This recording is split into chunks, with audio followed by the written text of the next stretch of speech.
ComC.com is your home for buying, selling, and flipping all the hottest trading cards. Their consignment marketplace is home to over 26 million cards across all sports, genres, and eras. With a ComC.com account, you can purchase cards from different sellers over time, ship them home together later, or immediately reprice them for sale on the ComC marketplace. ComC reached an incredible milestone during this year's National by processing their 100 millionth item.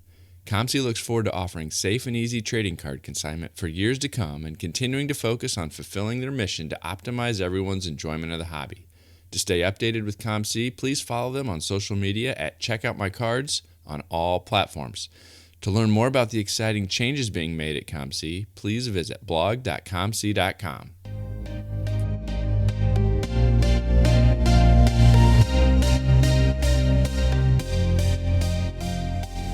You're listening to the WaxPackHero Sports Card Minute, a podcast where we discuss both the hobby and business sides of collecting.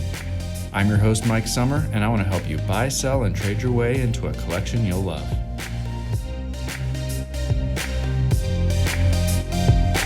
Hello, everybody, and welcome back to the WaxPackHero Sports Card Minute. I've got a guest for you today. I'm bringing back on Big Shep. Tim Shepler is my guest. It's been about a year since he was on, and I wanted to bring him back just to catch up and see how things are going. One of the things that I enjoy most about the hobby is that sense of community and the friendships that are built, and Tim is one of those people that I have built a friendship with over the last few years. He lives in the Sacramento, California area. Is probably somebody that outside of the hobby and without social media, I would have never met, I would have never interacted with, but I am so glad that I did get a chance to have a conversation with him a couple years ago that led to the friendship that we've got today. So I wanted to bring Tim back onto the show and just talk a little bit about how life's going, how the business side of the hobby is going for him, and catch up on what's been going on in his world.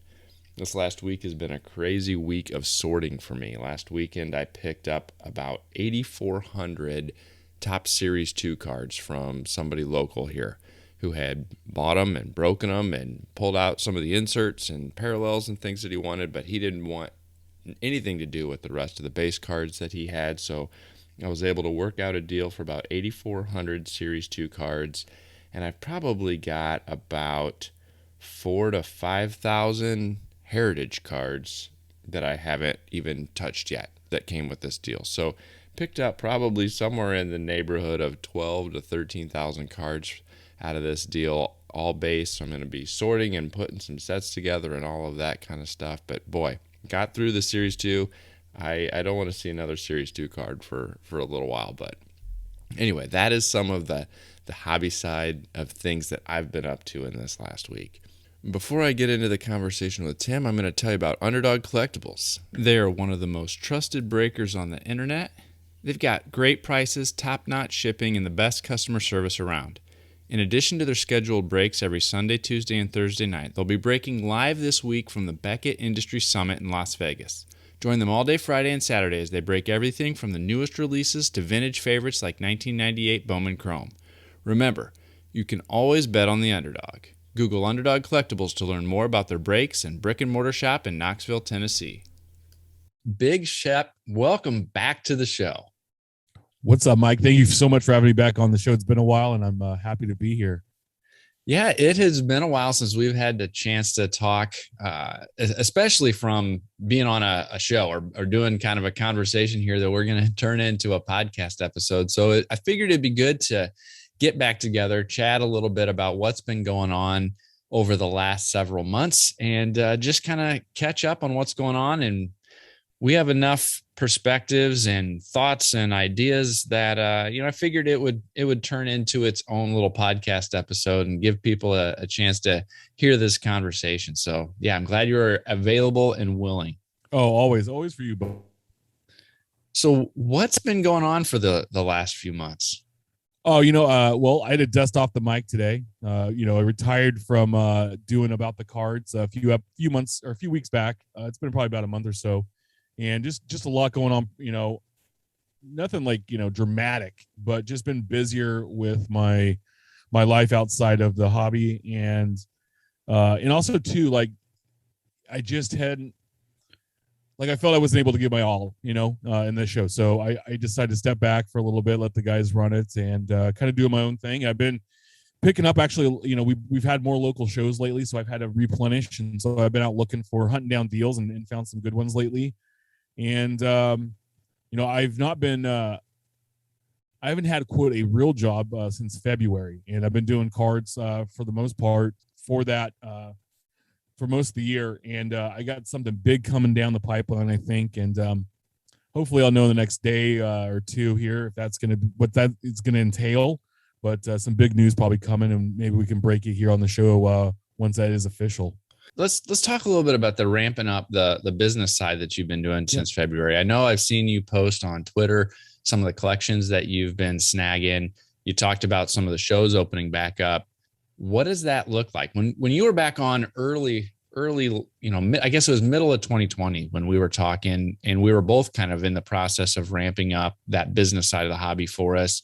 We had talked about some of the things that we were doing to sell on eBay and that type of thing. What have you found success with as you were ramping up your business side of the hobby? Well, the biggest thing is just when people are offering stuff, going how much for everything, and kind of get an idea. If you see a few things you like, all right, let me just take all of it. And then when you're getting a bigger, better bulk deal, and then you're finding some gems. Most recently, one of the finds, like we've had the local shows, and which has been really good. So I've been moving through so much stuff. So I had to replenish, and I use like OfferUp and Craigslist, and I'm on Facebook Marketplace. And a lot of the times you're going to find more duds than anything. But it just happened on the Sunday after our last show here. This guy was, had some 1980s Topps Donners and Fleer sets, early stuff. And so I went and met him, and we made a deal. And he's like, "Hey, I have more stuff at home. I have a bunch of player singles that are top loaded in 3-row boxes. I'm moving out of state." And he sent me a few photos. I'm like, "Hey, what for all of that? And do you have any more sets?" And he had some more sets of like all these chrome sets from the mid 2010s. And I was like, so we did this deal, and holy moly, the stuff that's in this, like, that I've gone through has just been crazy. I mean, and so that's the biggest thing is just kind of exploring and taking chances and asking people, like, what else do you have? Because you never know what they might not be thinking about selling or moving and going after it all. Have you had success then? Are you selling that at the shows that you've been talking about? Are you selling it online, or both, or how have you been approaching selling it? So this collection here is going to be for the next show we have coming up on Saturday the 11th, and there's been a bunch of good stuff. The others, like, I found smaller stuff that I've been able to just post. Like, I found a vintage lot, and the guy wanted like $30K for it. It was his dad's collection from 55 all the way through about 2015. His brother taken all of the odd year top sets, and I was looking at it for one of my buddies up here that has a shop, and it just wasn't going to worth it. But I ended up grabbing a couple sets and some singles, and I got some bunch of vintage rookie cards, and I just posted a picture, and people started wanting to buy them. So I'm like, "Hey, let's do this." And I sold 8 of the 15 cards I bought so far, and it paid for it. I doubled my money. And so I've seen that. I've seen a lot through Twitter. eBay's been crazy busy. Sport lots. I had 100 and something card order the other day, and all I'm doing in there is basically selling flagship or Allen Ginter commons, 18 cents a pop. And those are flying out of the store there. And so it's just kind of I'm trying to have multiple avenues where I'm selling, and doing the shows really helps me move a lot of inventory. But it's also, you have to replenish when you do that, because you want I know customers come back, so you want to have fresh inventory for them to go through, and it's not the same old stuff. So, yeah, I found the same thing. I finally made it through the million card inventory from when I bought out the shop, but there's probably 20,000 or so cards that I had set aside to go in my quarter boxes, and I just didn't have room to put them all out right at the beginning. So now I'm at the stage where I'll grab that a 2-row at a time or something like that, and every weekend I'll be replenishing stock at the store. And so I've got some fresh inventory going into those boxes too. And yeah, the people who are digging through those boxes have noticed, "Hey, there's some new stuff in here." And I'm like, yeah, I try to put in, at least a couple thousand new cards every weekend as I'm going through and getting that stuff out. That makes such a big difference. and Sport Lots has been going well. Yeah, it's crazy what you can find out there. People that are just buying stuff and pulling the autographs or the relics, and then they're just dumping everything else. And it's like there's still good stuff in there. They're still very collectible. And at the local show, I'm the only. There's one other guy, but he's not organized. All of his stuff is mixed sport and just boxes, and so you have to dig through monster boxes to find anything. And I make sure mine's by team and penny sleeved up, but I'm like so many people have come by and just been like, this is just odd. I love this. I love digging through the boxes. I love finding this stuff. And I finally got to the point where I was able to have enough. I end up getting, bring some higher end stuff. So I have a little showcase. And so doing that as well. And that's brought some new customers. And so it's kind of just having different avenues and a mix of products out there.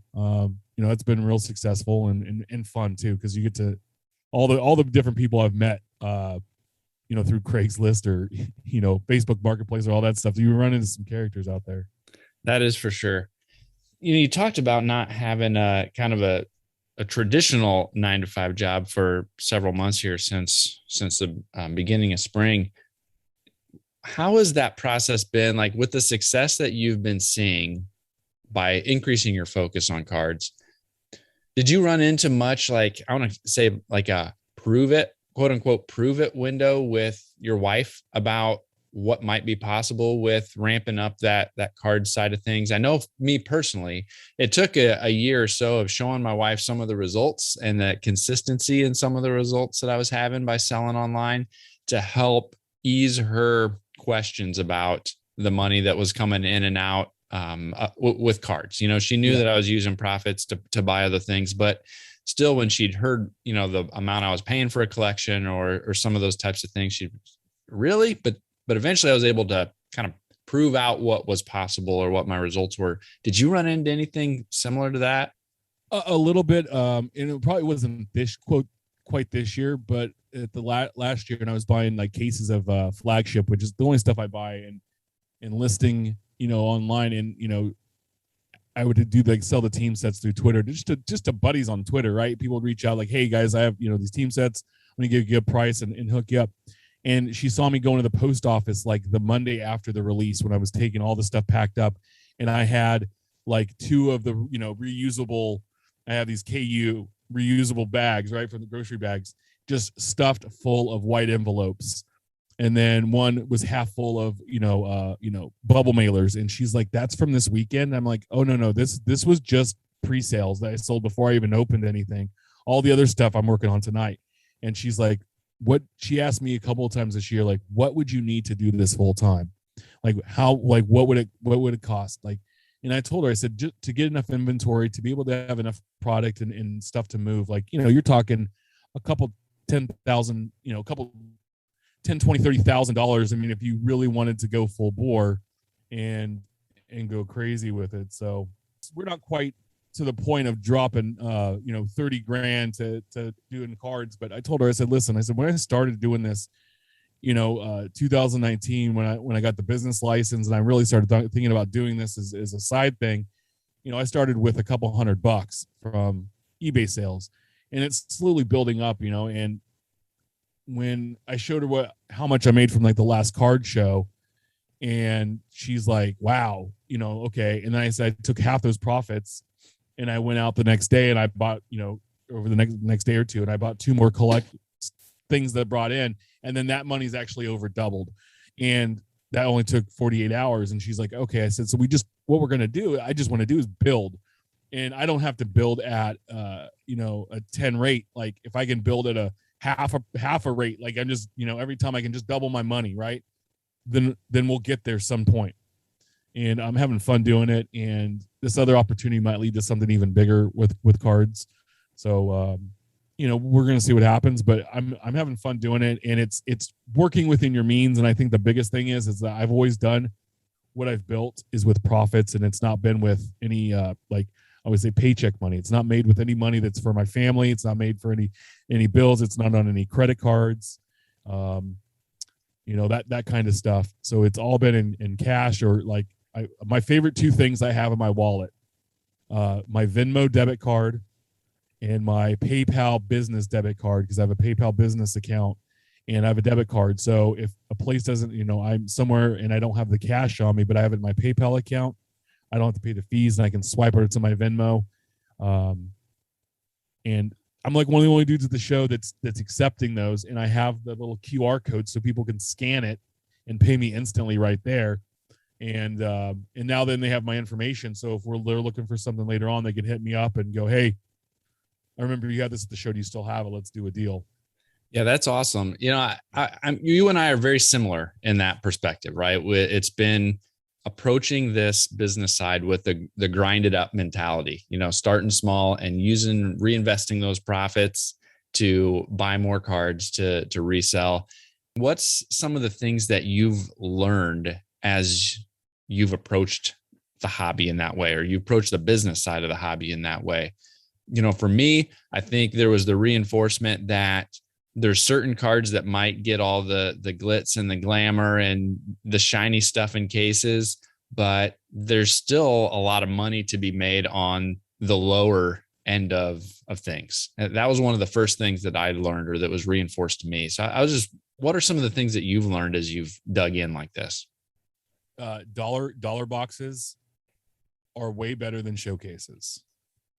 And what I mean by that, cards you would see in a showcase, Zions, Jordans, all those things are fun to have, right? Otani's, great to see in person and have these and autographs, low numbered. Like I got a Zach Wilson out of 7 over here. My brother-in-law pulled the other day. It's like I don't know, going for out there $1,500. Awesome card. But guess what? Like I'm sitting here, and I just to show Mike here, like these Ichiro Chromes, right?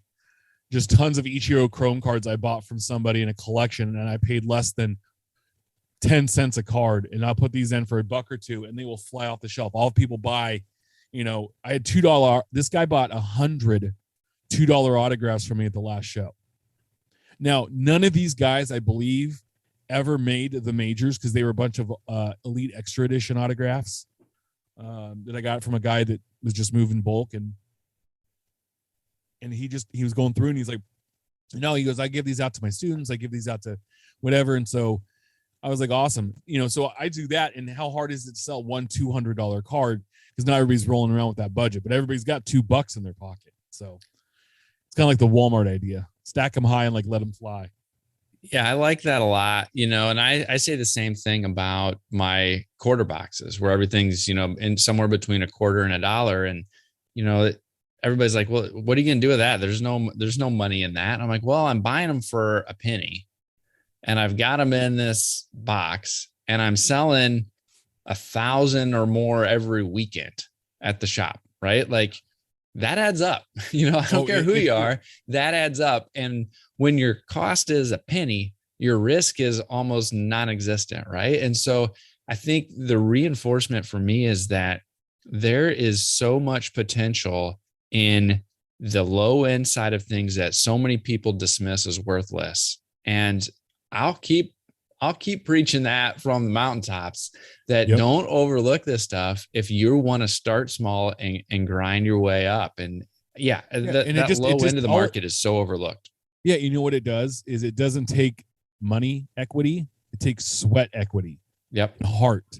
And if you want to be involved in cards, but you don't have the money to do it, or you don't want to risk a ton of money doing it, you could take $100, and there's a lot you could do with that. If you meet people at a card show or a shop, and they're opening tons of boxes, and you go, hey, just ask them, hey, what do you do with the base cards? Oh, they just sit in a box. I donate them. Okay, is there a deal we can strike that I can work out with you, and you keep what you want, and I'll buy the rest, and then you put in the effort and the hustle to do that, and you'd be very surprised on how many people actually want and need that stuff, because there's team collectors, there's player collectors, there's guys that just like to collect random things from, it doesn't matter, like anything shiny, big names, Hall of Famers, those are going in my quarter boxes or numbered stuff, and people just go through, and it's like stuff that I was like, oh, that's cool, like it's a neat card, but I have personally no collecting. It doesn't fit in my collection, but I know somebody else is going to enjoy it. And that's the stuff that you never want to, it's always like they said, never judge a book by its cover. Like everything there's always some value to something. And to somebody, and that's an easy way to start and do this and have fun. So yeah. And then the other thing you hit on, I think is super important, is organization.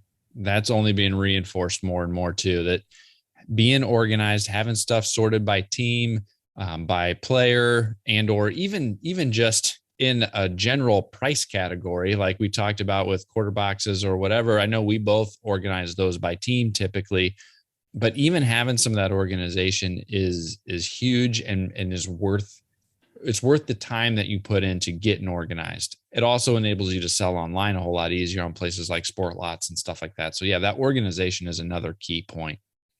Yeah, no, it really is, because it does make it easier to go find something or point something in the right direction. Because there's sometimes when I've had people go, "Hey, I'm here. I got like 10 minutes. I didn't even know this was happening today. I have, and it's like, okay, you like Aaron Judge? Boom, there he is." And people appreciate that stuff, and they appreciate the time put in. Plus, you know what you have, and you know what you might need to add or maybe pass on because you have so much of it already. And I think that's the biggest key, because some of these guys just aren't like. And also too, the one thing I would say is, if you're going to do this and you're going to sell publicly, like at a shop or a flea market, or just be price everything. Even if the price is, you put a price on, it's higher, like let people know that you're negotiable. I finally put a sign up when I do the show. Hey, ask for deals, like bundles or encouraged is what I put up there, because nobody ever did, and people would walk away. And all of a sudden, when I started doing this the last 2 shows, I've had so many more people going, "Hey, are you willing to take this?" Or, "Hey, what about we do a trade?" I made like 6 trades at the last show. Every trade I feel like I won, and somebody left and they feel like they won. And so it's like, oh, okay, great. So, I just think it's all about approaching it. And there's a few things. Don't be out of your means. Stay within your comfort zone, whatever that happens to be. If it's $10, it's $10 or $10,000. Stay within what you're comfortable with. Be organized. Ask questions. There's tons of free resources out there. You don't have to pay for them. I'm one of them. Mike's one of them. There's a ton of guys. I mean, Bo from Million Cubs, he's actually doing shows and like promoting his show and stuff. And there's a ton of us out there that'll help you for free. So one of the other things I was hoping we could spend a little time chatting about is what you've learned from social media, right? You were present on social media. You did the About the Card show for several years. You've interacted with a lot of people on social media. There's been a lot of new people that have come on to social media in the last couple of years. Some of them have added great value, and some of them have just added frustration. One of the things that I'm still trying to learn, that I continue to feel like I pick up things here and there, is the best way to add value to social media and still get enjoyment out of it. And I was wondering if there's anything that you found as you were interacting with people, as you were kind of spearheading or being a key part of the About the Card show, that has made social media more enjoyable for you, but still lets you get value from it. Yeah, a couple of things is, well, for me, the person that tweets out the words you see would be the same words I would tell you on camera or face to face. What you see is what you get with me, and that's to be real and not have that internet tough guy, the telephone tough, like back in the day, Mike, when we were kids, the telephone tough guys, before social media.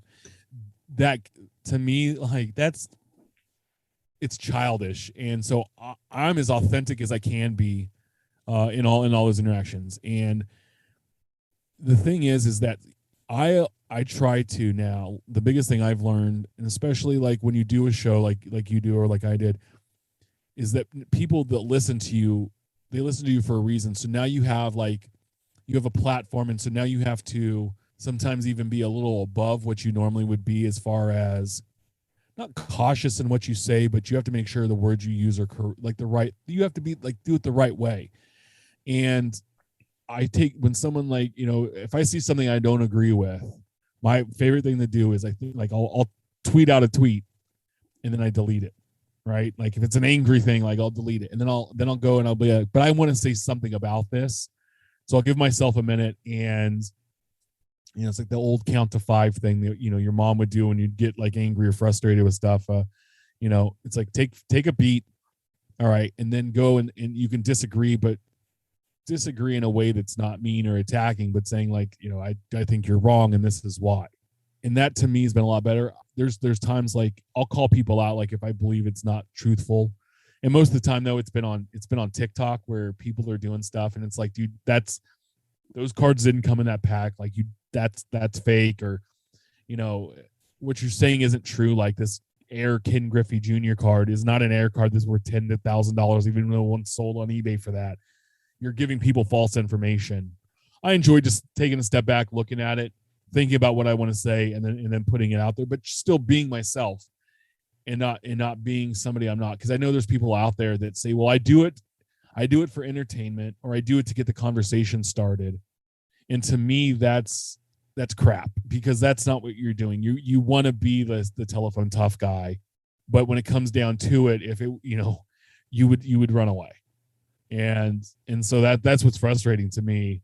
And so it's like, after a while that just loses, I think people lose interest in that, and they look away. So going back to the whole idea that there's been so many new people coming into the hobby recently, and there's a segment of hobby Twitter that is the old timers that don't like to think about people collecting differently or buying differently or selling differently. And I've finally got to the point where I'm comfortable with, hey, I know how I like to collect. I know how I like to buy and sell, but there's a whole lot of people that do it differently. And as long as you're not being unethical and illegal in your approach, have at it. It may never be for me, and I don't have to reach you, and I don't have to convince you, and you don't have to listen to me or come to agree with me from that. It's okay. It's a big hobby. It's a big industry. It's a big business, and there's going to be people who do it different. And I think the same thing goes from content creation too. There's people coming in, doing their thing and approaching the hobby in that way, and they're getting their views, they're getting their followers, and that's fine. And I've got my segment, and other people have their segments, and we all have our niches, and that's okay. We all don't have to convince everybody that our way is the right or only way to collect or to buy and sell, or to, what niche of the hobby to focus on. Well, yeah. And I think other content creators can learn from other ones and be inspired. Literally, like I get inspired. Like I watch Ryan Johnson, Card Collector 2. Yep. And James Good. They have their videos that pop up. James is almost every day now. And Ryan's quite often, a couple times a week, but he's got like a production team now, right? I get inspired by their things. They get me thinking like, okay, this is what's possible. I listen and see the stuff that you're doing. You pop up on I love it because it says when I watch TikTok, you pop up and it's your friend. And I was like, yes. And no matter what you say, you could say like, Big Shep's the biggest dope I've ever met. And I would have hit like. I love seeing what other people are doing. And it doesn't have to have great production value, but it's hearing other people talk about the hobby and see that. And you get inspired. Like, I like what they're doing. I like that point. And there's other people out there. There's Sports Card Investor. I don't agree in his takes and stuff. But again, there are people that do, and it's like, okay, yeah, I disagree with his view of the hobby and what he's trying to do, but okay, go at it. If people want to follow it, awesome. That's your thing. It's not mine. So I just think there's room enough in this for all of us to do what we want, but definitely there is room for all of us to be inspired by each other and take things that I've always in my life, when in like business or personal, it's like, I like what they're doing. I like how they do this, but I don't like how like I've had leaders. Like I like how they do this. And I don't like how they do that. Okay. That leader, I like so I take all the stuff I like, and then I try to make it my own. And I think that's really been helpful. And then again, people are going to go like, don't like stuff that I do. And that's fine. And I'm always open for feedback, but that's the biggest thing is that have an open mind and just let people do what they want. That's what's so great. If this existed 25, 30 years ago, when I was a kid, oh man, I would have been making all kinds of crazy content all the time, and it would have been nuts. I'd love to be 12 years old right now, and so that's the thing. It's like, don't diminish what others are doing, because obviously they're doing it because somebody likes it. Yeah. I think that is a great note for us to end on. Anything else that you want to point people to here coming up that people can come check out what you've got going on? What's your eBay store handle if they want to see what you've got for sale, any of that kind of stuff? What's the show that you're going to be setting up on? Yeah, we're the next show I'm going to be doing is at the Crown Plaza Hotel in Sacramento, September 11th. Will be from 9 to 4. And they've been putting us in a bigger room now. We have more vendors. There's tons of tables, lots of new folks showing up, which is great. Like new vendors, like fresh vendor faces. So there's a lot of new product coming through. You can always find my eBay store is TBS Sports Cards on eBay, and then the same on it's TBS Cards. I think TBS Cards on Sport Lots. You can always hit me up at Big Shep on Twitter, Big Shep 79 on Twitter. And hit me up there, and then I can point you in the way if you're like looking for anything. And I just keep listening to Mike. Mike does good stuff, and I love what you're doing. You know, and the fact that ComC reached out and had you do stuff at the National is awesome. I love it. And like you know, people have been on up there yin yang, but you know, with their business, they have a great business, and so I'm super happy they recognize the talent that you have and what you're doing, and I get inspired by what you do a lot, and so that's awesome. Keep that up. Listen to Mike, and you know, there's other. If you have not looked at other podcasts, just go into your favorite podcast thing, type in trading cards, sports cards, or whatever. Find a new podcast, check it out, and listen, because there's a lot of great content out there, and you know, and have fun. So. Yeah, I appreciate that, and thanks for coming on. It's good to catch up, good to chat. Yeah. I love getting your perspective on things. And so I am glad that you're available. So thanks again, Big Shep. Oh, hey, anytime, Mike. Anytime for you, bud. The Sports Card Shop is your small town local card shop with a global reach. Located in New Buffalo, Michigan, the shop is one of the most accessible in the Midwest. In addition to being an authorized Panini direct dealer, the Sports Card Shop carries all major trading card brands, including Topps, Upper Deck, Pokemon, Yu-Gi-Oh, and more. With all that new wax, 500,000 singles, and showcases full of graded cards, you're sure to find something great for your collection, whether you're just starting out or a seasoned collector. The Sports Card Shop is your one-stop shop. So call us, come see us, or visit us on the web and social media. Our phone number is 269-469-0140. Website is thesportscardshop@moco.com. The Sports Card Shop is part of the Moco Retail Group, connecting sports, the hobby, and people around the world. Thanks again to Tim for coming on and spending a little bit of time chatting and catching up. I hope you enjoyed that conversation. Well, next week I will be in Las Vegas at the Industry Summit, having some conversations with fellow shop owners, manufacturers, folks from Beckett and other media in the industry, and Fanatics is going to be there. And so it'll be interesting, I think, to hear the conversation going on, the questions that they get through some of the panel conversations about what their upcoming plans are. So I'm hoping to capture a few conversations during that week to be able to use for future podcast episodes. So if there's anything in particular you're interested in hearing about, let me know. Go out to the Industry Summit site, see the vendors that are going to be there, and I'll see if I can't have a few conversations for the podcast. Reach out to me on Twitter at @TheMikeSummer. Follow me on TikTok or Instagram at WaxPackHero. Send me an email at WaxPackHero@gmail.com and let me know what you think about the show. That's all I've got for you today, so I'll catch you next time.